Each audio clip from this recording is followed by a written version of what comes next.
Байцгаана уу? Шинжлэх ухааны танин мэдхийн одмон дэр суугт тавтай морил Цэнгэл Баяр миний бэлтгэн хүргэдэг дэлхийн шилдэг 50 өгүүлбэг нэвтрүүлэг эхлэхэд бэлэн боллоо. За өнөөдрийн нэвтрүүлгийг дэмжиж ажиллаж байгаа NCD Group-ийн Casa da Vinci төсөл за мөн төмөр замын аюулгүй байдлыг хангах ажлын хүрээнд төр зогс бүү яар нөлөөллийн аяныг зарлаж байгаа Улаанбаатар төмөр зам дэмжиж ажиллаж байна. Баярлалаа. За нэвтрүүлэг та бүхэнд YouTube-ийн одмон дэр сууг, NTV телевиз, одмон дэр радио 83.307 хост толгойноор хүрдэг. За өнөөдөр бүгдээрээ түрүү 7 хоногт хамтдаа сонссон зохиолоо үргэлжлүүлээд 2 дугаар хэсгийг уншиж дуусган, сонсож дуусган. Дээрээс нь бас маш гоё нэг өгүүлэлгийг дахиад сонсноо. Тэгэхээр өнөөдөр сонсож байгаа хүмүүс маань өгүүлэлгээ дуусгахаас гадна дахиад шинэ өгүүлэлийг сонсохны нэвтрүүлэгтэйгээ хамт байгаарай. Коммент үлдээгээрэй. За эхлэе.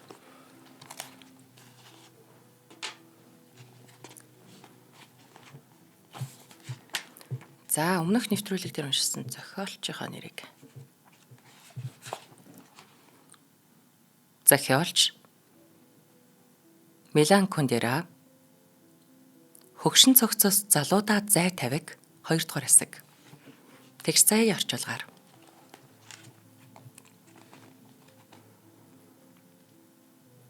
Би тэгэхэд юу гэж шивнэсэн болоо гэж аяархан асуув. Мэдхгүй гэж гэрийн эзэн хариулав. Тэр үнэхээр мдээгүй өнгөрсөн юм. Тэгэхэд бүсгүй төсөөллөөс нь булцан зүгтаа зогсохгүй, харах сонсох мэдрэхүйд нь хүртэл баригдаагүй аж. Гэрэл асаахад бүсгүй аль хэдийнэ хувцсалжчихсан. Өнөөхөл халдашгүй төгс хараа булаам янзаараа инээмсэглээ зогсож байсан. Тэгээд хэдхэн мөчийн өмнө харанхуй загас наадуулсан хүүхнийхээ улам үрийг хайгаад олоогүй юм. Эгшний өмнөх учрал атал энэ бүхнийг эргэн санах гэж залуу оюун бодлоо байдгаар нь хөвчилжээ. Хурцж байхдаа хүүхний царай зүс харагдаагүй. Бие бас л харагдаагүй.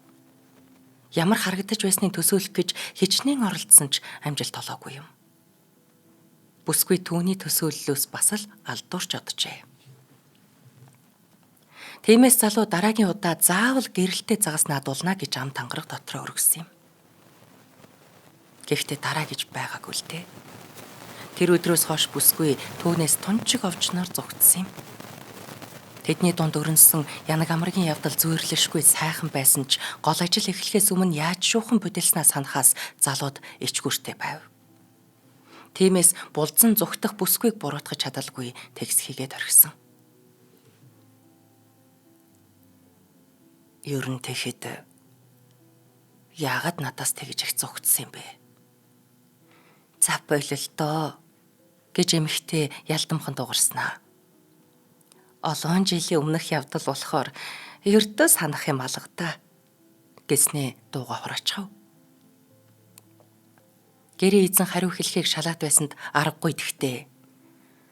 Ер нь дандаа л өнгөрснөө санагалцаад байх димий санагддаг юм. Угаасаа бид өнгөрсөн одсныг амьдралдаа үлдээх гэж өчнөө л цаг хугацаа зардаг шүү дээ. Харин гэрийн эзэн гээчнийхээ энэ хариуг огт өөрөөр ойлгожээ.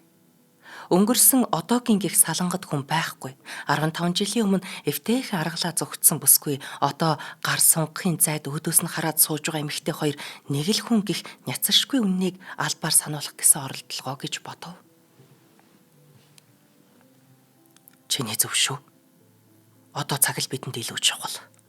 Гэж эдэрээр нухацтай өгүүлээд эмэгтэй царайг зориуд анхааралтай ачив. Гийчн нь сулхын нэмсгэлсэнд ургуулынхан завсраар тэгш цагаан шүднүү зэрвэсгэн үзэгдээд өнгөрөв. Яг тэр үед оюутан цагийнх нь умгар өрөөнд өөртөө загас наадуулж байхдаа бүсгүй нэг гарынхан 4 хурууг амандаа хийгээд өвдтөл нь чанга хадсныг гэнт санав. Тэгж хазахт нь дээ дарааных нь нэг захын хідэн шүд байхгүй болохыг залуу анзаарч байсан юм. Энэнд нь урам хугараагүй. Харин ч ил ялахгүй соггоос нь болж улам хүчтэй татагдсан юм. Одоо тэгсэн чинь бүх шүд нь бүрэн өөгүй цагаан байх гэж. Ингэж бодоход өөрөө ирэхгүй барьцаалдав. Эмэгтэй өнгөрсөн одоо хоёр эвлэж нийлхийн аргагүй холдсныг ахин мэдэрч энэ үнэнтэй эвлэрч чадахгүй дэ хүчээрч болтугай холбохын хүслэнд автсан нь уух сэдлийн дахин төрүүллээ. Эмэгтэй ээлдгээр нэмсэглээд хөмсгөө үл ялаг өргөж толгоос эксрэн татгалцсаар байсан ч эдэрээр халхавчны цаадах шүүгэнээс шил коньяк гаргаж ирээд сэмхэн болгож орхив.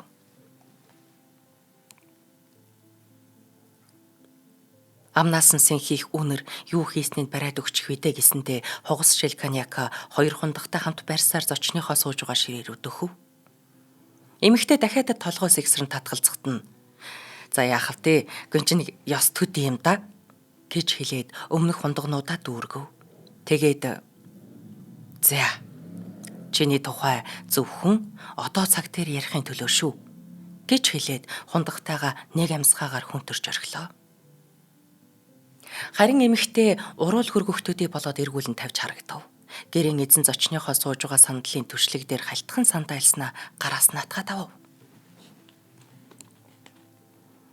Олон жилийн дараа уулзсан танилынхаа гэрт анх хөл тавихдаа эмэгтэй ийм ойр дотн харилцаа үүсэн чинээ санаагүйдээ бэлтгэлгүй байхад нь гэнт ирсэн зочноо угтах мэт сандран мэгдэжээ.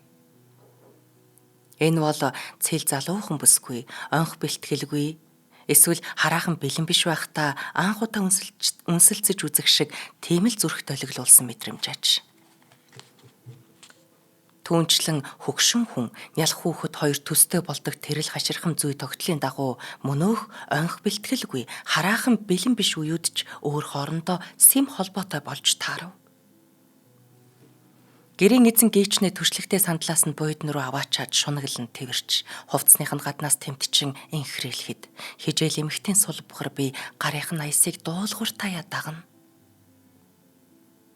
Эмэгтэй нэгэнтээ биеийн удирдан залдаг байсан дур хүслээ хамаг биеийг хөвчлөн чангалж чичигнэн тавируулдаг хар зөнгөөрөө автан гүйцэлдүүлдэг хэдэн 10 тааварлашгүй үйлдэлийнх нь их болсон урин тачаалаа олон жилийн өмнө гээснээс тийм сул байжээ. Гэвч саяхан сандран мэгдэж байсан нь эдэрэрийн халууд үгсэн тэврэлтэд тавирн тайтгараад хэдий урдийн үзэгслэнгоо итгэл төгс эмэгтэй биш болсон хэдий ч хуучин цагийн хуйл тачаал нь даруй амьлан сэргээд ирэв.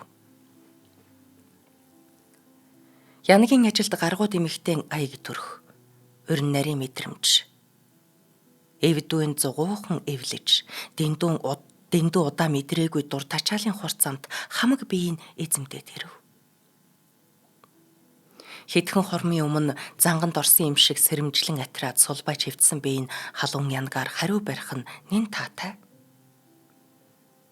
Эр хүний тэврэлтэд тийм хар зөнгөөр хариу өгөхдөө энэ бүхэн ердөөл нэг оволдсон хүсэл тачаал төдий бус.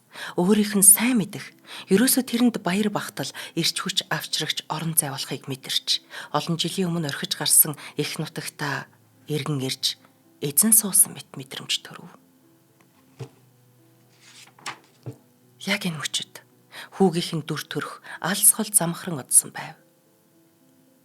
Гэрийн эзэн анх гараас нь атгаж авахд оюун бодлынх нь мухарт аюулын харангад дэлдэх шиг савчиж байсан тэр царай эдүүгээ ормөргүй алга болоод өөрийн инхрээлэн тэрвэрх ирээс өөр хинч үл харагдах аж.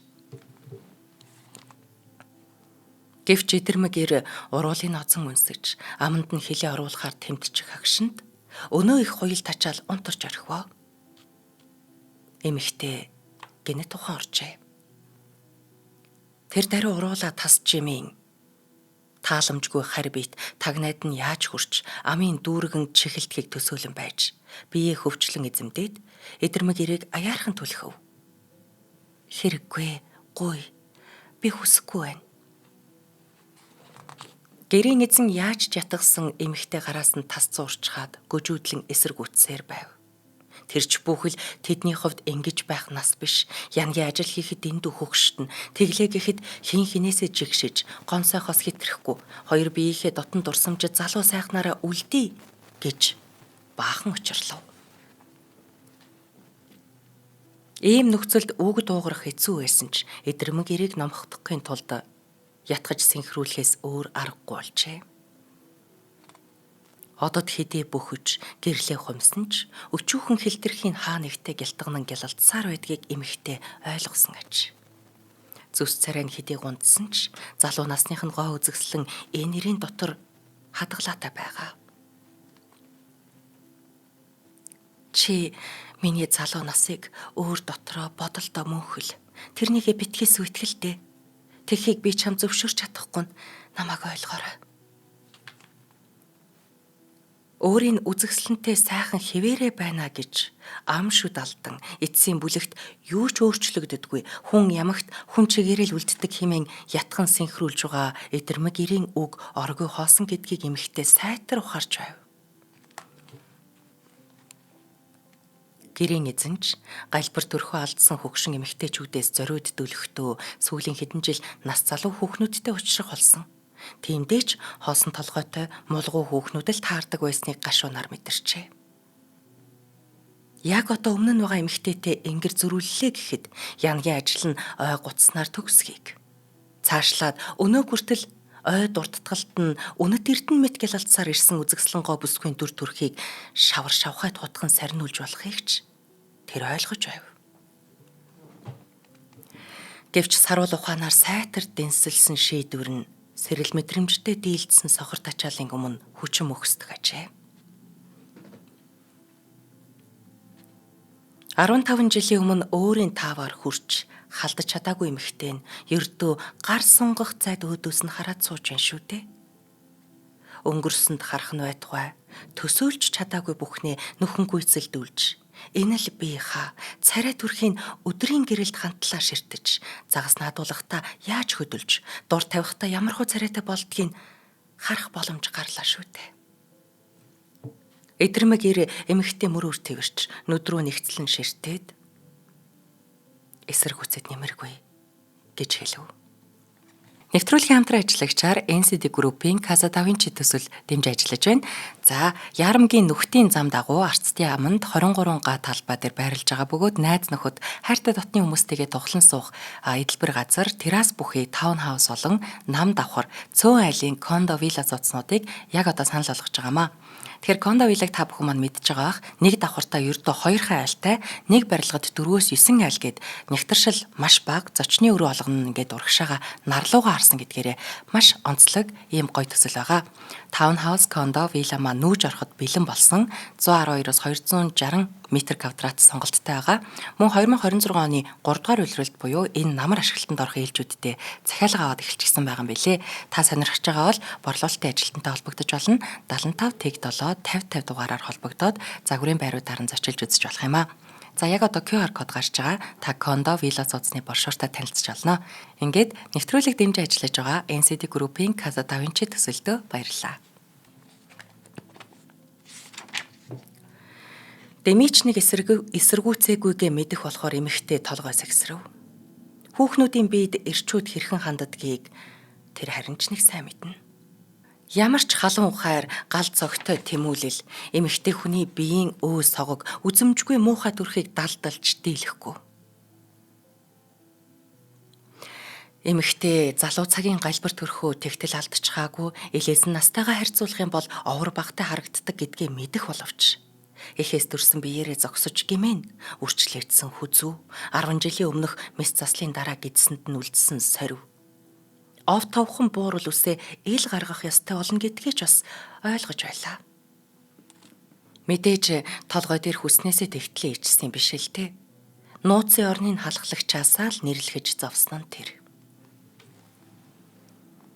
Эмэгтэй хүн хөгшрөхдөө ямар шуухан хэлбэр галбартай болдгийг ухаарсан даруйд ухаанаа алдах шахан тачаадаж байсан нь гэнэт сарниж одоод өнөө өглөөний түгшүүр шаналгаа нь тэртээ гутамжны үзүүрээс алгуурхан биежсээр өгсөн ирж өрөөг нэлэн хүйдэн бүрхээд шилэн хундаг түшлэгтэй сандал ширээ кофений хоосон аяганд хүртэл тархан наалдахад тэр бүхний тэргүүн игнэнд хүүгийнх нь өршөөлгүй царай тодрон харагдах шиг болов.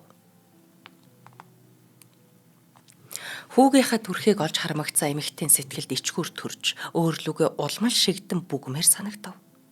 Өнөө хүртэл хүүгийнхээ зааж өгсөн замаар урам зоригтой итгэл төгс инээмсэглэн алхаж байснаа гинтэл нүүр буруулан зогсчихснаа. Гэвч удалгүй дутааж одсон зам дээрээ ичгүүртэйгээр эргэж ирээд энэ л өөртөө тохирох хамгийн зөв зам юмаа гэдгийг хүлцэн эвлэрхээс аргагүй болсноо ухаарав. Доогтойхон жуумалзах хүүгийнхээ өмнө эмэгтэй жижигэрсээр эцэс сүлд нь хевлийдэд тогтсон өчүүхэн сорвил угаа идэл болж хувирв.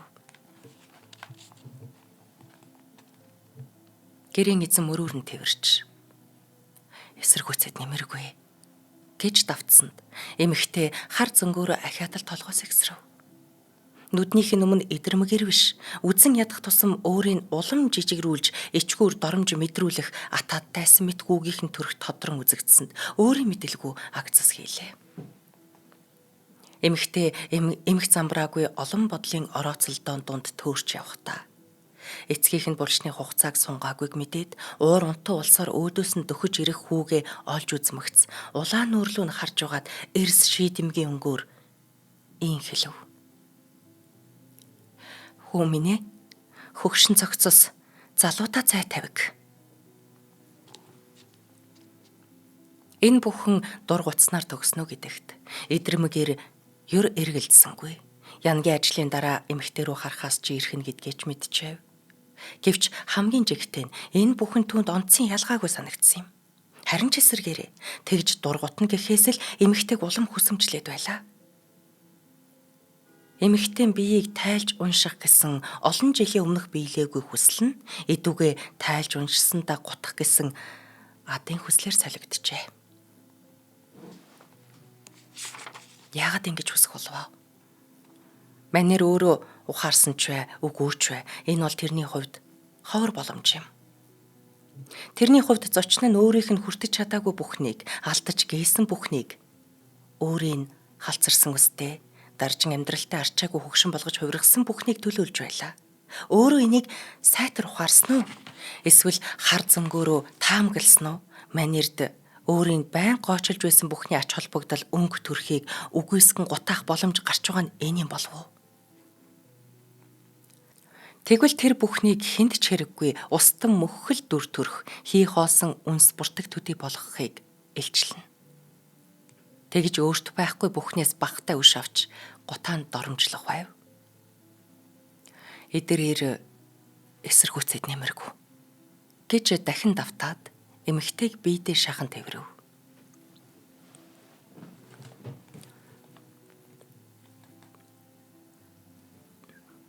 Эмэгтэй нүдэнд хүүгийнх нь доогтой царай үзэгдсээр байсанд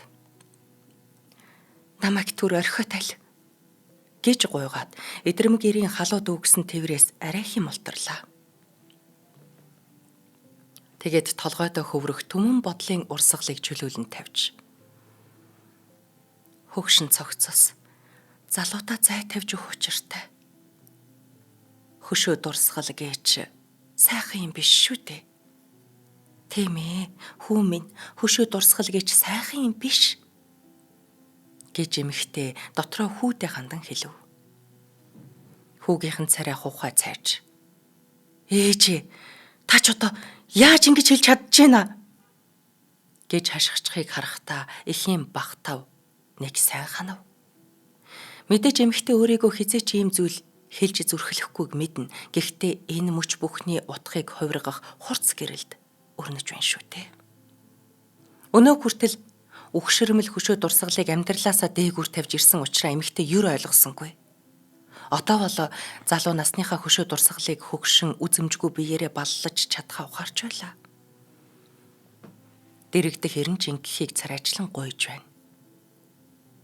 Энэр өрөөс нь нас залуу. Татагдж болмоор бараг л нэг оронд орё гэж өөрийн чангаах сүүлийн эр хүн, цаашлаад нэг оронд орж болох сүүлийн эр хүн ч байж магад. Сүүлийн гих энэ шалтгаан чухал байв. Эрэгтэй түүнтэй хавцсандаа ой гутарч залуу насныхан дурсгалыг сүйтгэлэж хамаагүй. Сайх дурсгал энэрийн ботол дурсамжтай адил эмэгтэйгээс ангид гадна орших тул түүнд огт падлыг болжээ. Ер нь өөрөөсөө гадуурх бүхэнд чухал утга оноохын хэрэг юу байгаа юм бэ? Ээж, та ингэж болохгүй гэж хүүгийнхээ муухай чарлахыг сонссон ч эмэгтэй ойшоосонгүй. Харин доогтойхоо инээмсэглэв. Тэгээд чиний зөвөө.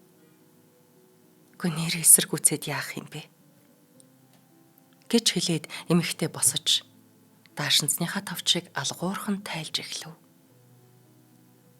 Орой болох яагаачгүй болохоор өрөөнд тод гэрэлтэй байлаа. За ингээд хөгшин цогцос залуудаад зай тавиг гэж одоо энэ гоо үзэсгэлэн бол шарах намаас уншсан манай тэгш цайгийн орчуулгаар та бүхэндээ хүргэсэн энэ өгүүлэлэг маань энэ хүрээд өндөрлөж байна. Тэгэхээр энэ өгүүллийн бас цаад санаа надад их таалагдчихэв. Манайхан юу гэж бодож чинь комментээр үлдээгээрэй. Хүний зүрх сэтгэл хизээч хөгшөрч үрчлээ суудгүй.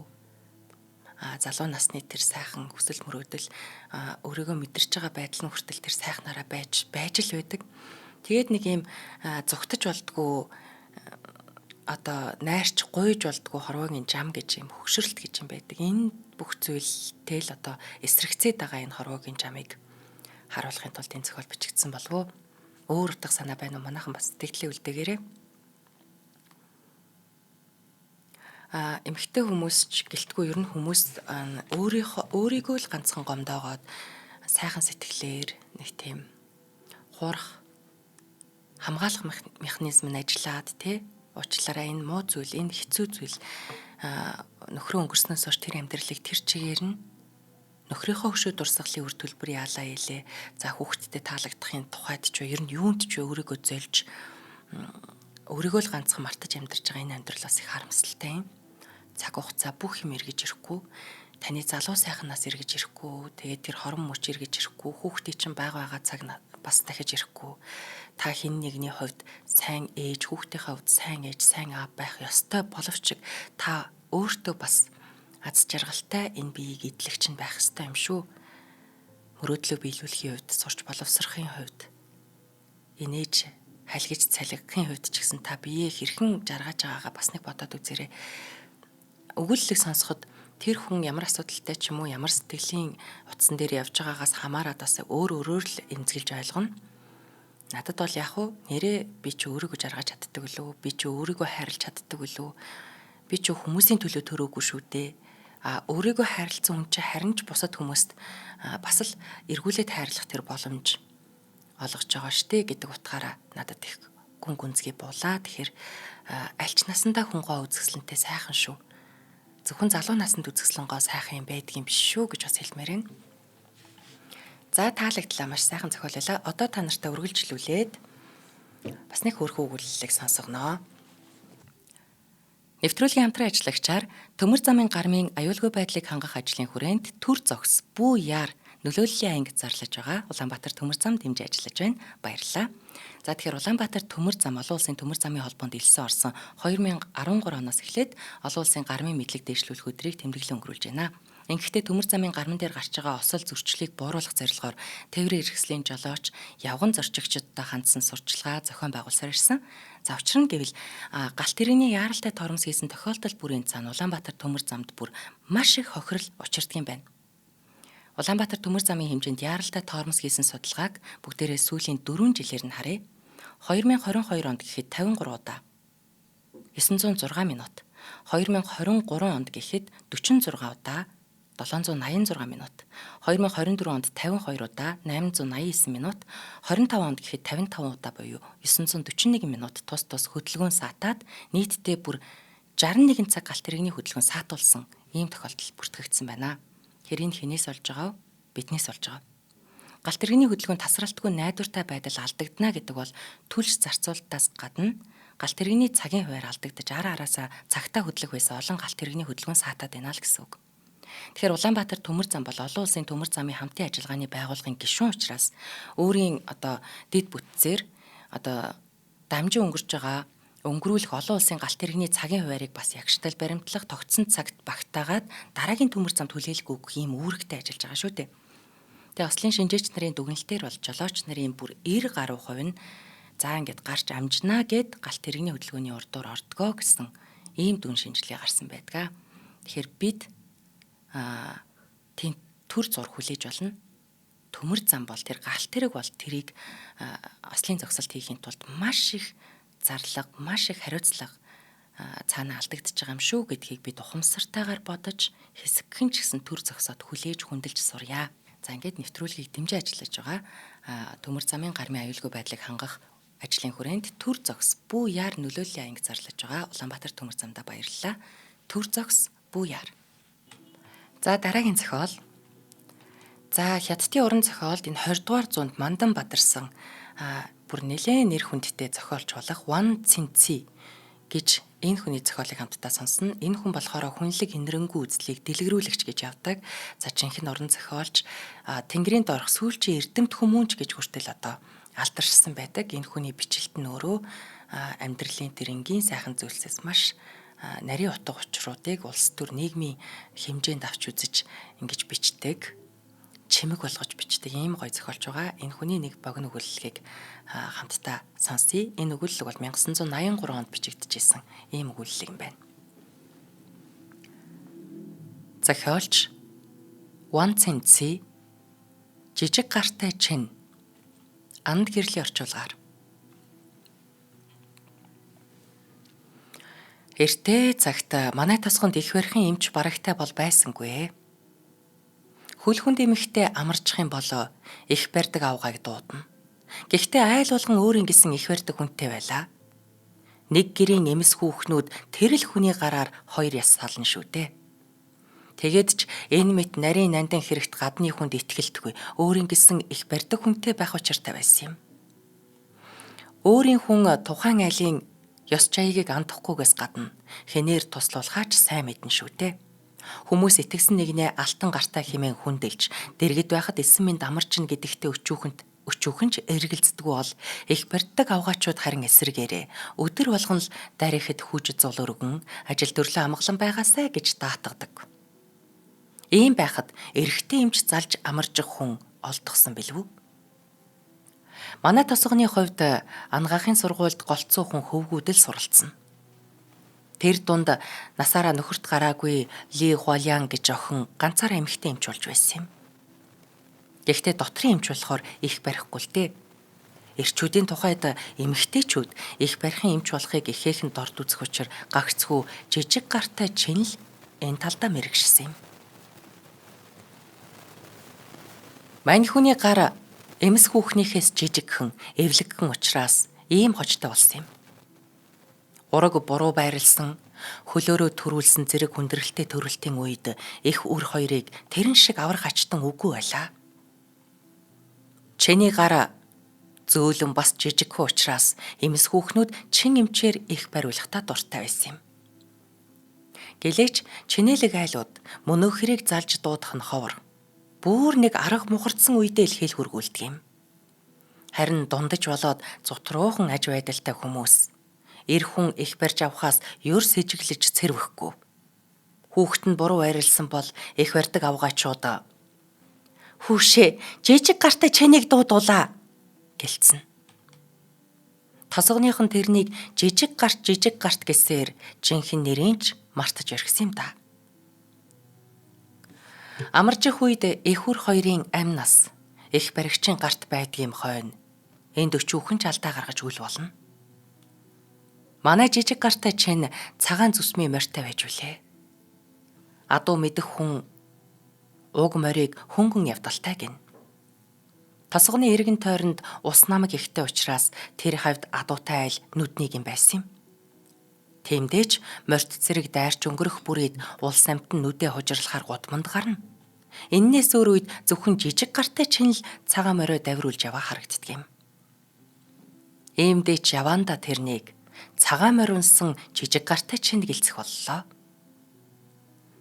Мэргэжил нэгт ах дүүс нь мань хүнийг үл ойшоон доор шахагаад "Иш ингэж их барьдаг авгаачудаас өөрцгүй амт юм да" гэх боловч сайхэр үүнд нь ёор гутарч гүнсэн шинжгүй.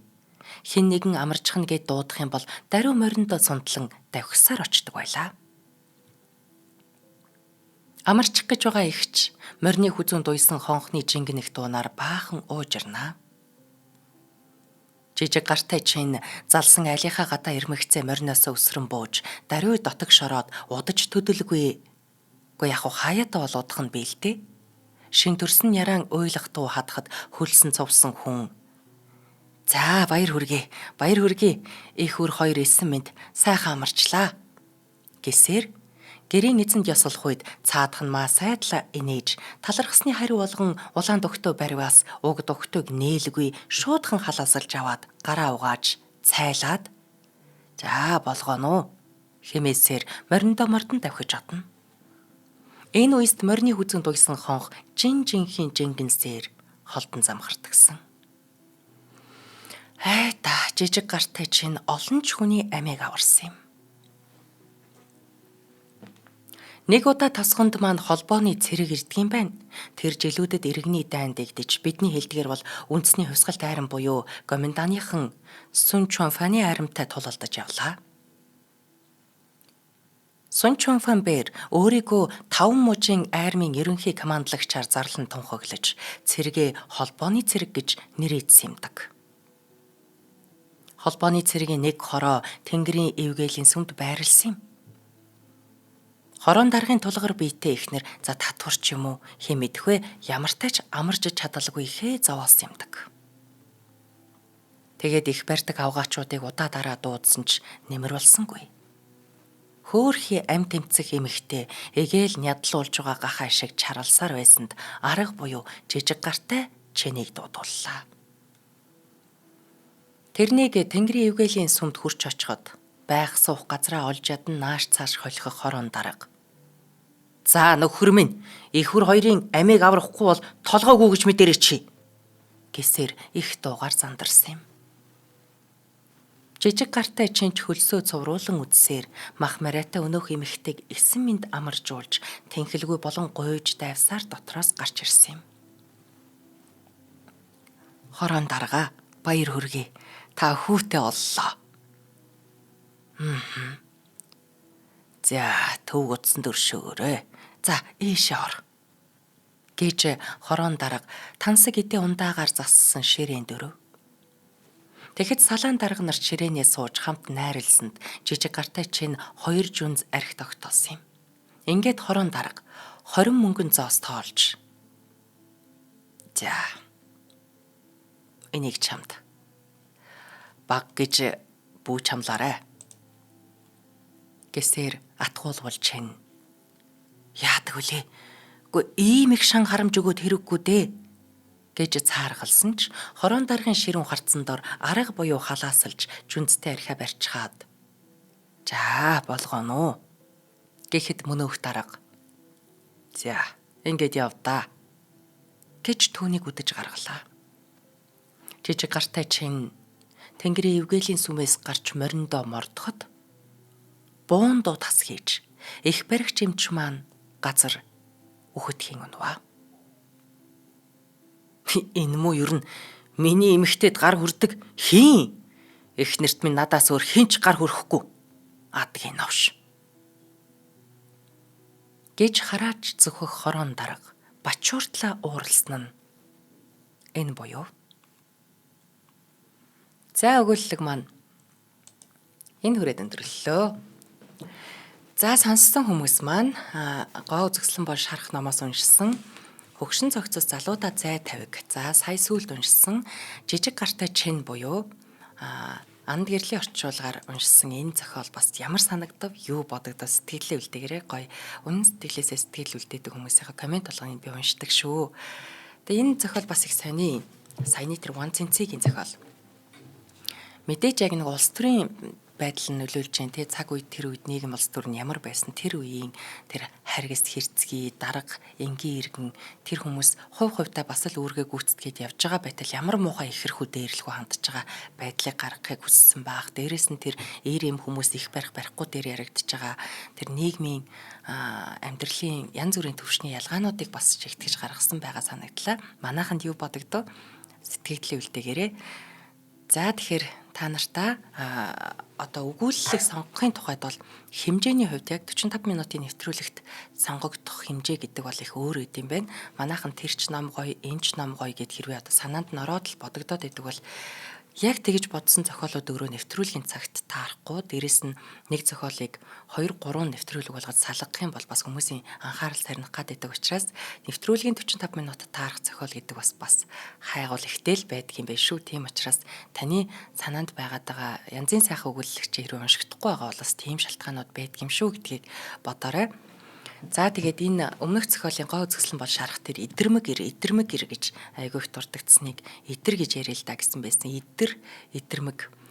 Идэрмэг гэдэг нь надад илүү зохиолынхоо тэр өгүүлэгдэж байгаа хүний насанд бол тохиромжтой санагдаад идэрмэг бас тэр хүнээ бодож жоохон хольж талаад уншлаа. За сэтгэлийн үлдээгээрээ нэвтрүүлэгтээ үргэлж хамт байдаг хөрхэн сонсогчдод баярлалдаг шүү. За шинжлэх ухаан таны мэдхүй од мөндөр сувг та бүхэндээ дэлхийн шилдэг 50 өгүүлэг нэвтрүүлгийнхаа энэ 7 хоногийн дугаарыг хүргэлээ. Нэвтрүүлэг хүрэхэд дэмжиж ажилласан NCD Group-ийн Casa Da Vinci төсөөл зам нь төмөр замын гармын аюулгүй байдлыг хангах ажлын хүрээнд төр зогс бүү яар нөлөөллийн аяныг зарлаж байгаа Улаанбаатар төмөр зам маань дэмжиж ажиллалаа. Нэвтрүүлэг та бүхэнд YouTube-ийн од мөндөр сувг, NTV телевиз, од мөндөр радио 83.3 107 хос телефоноор хүрлээ. Дараагийн нэвтрүүлгээр уулзъя. Баярлалаа.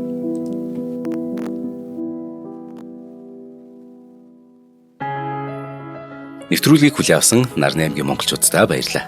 Од мөндөр сувг нь энэ мэдчлэн таны мэдхүй мянган нэвтрүүлгийг 2026 оны 7 сарын 1 хүртэл та бүхэндээ хүргэх юм.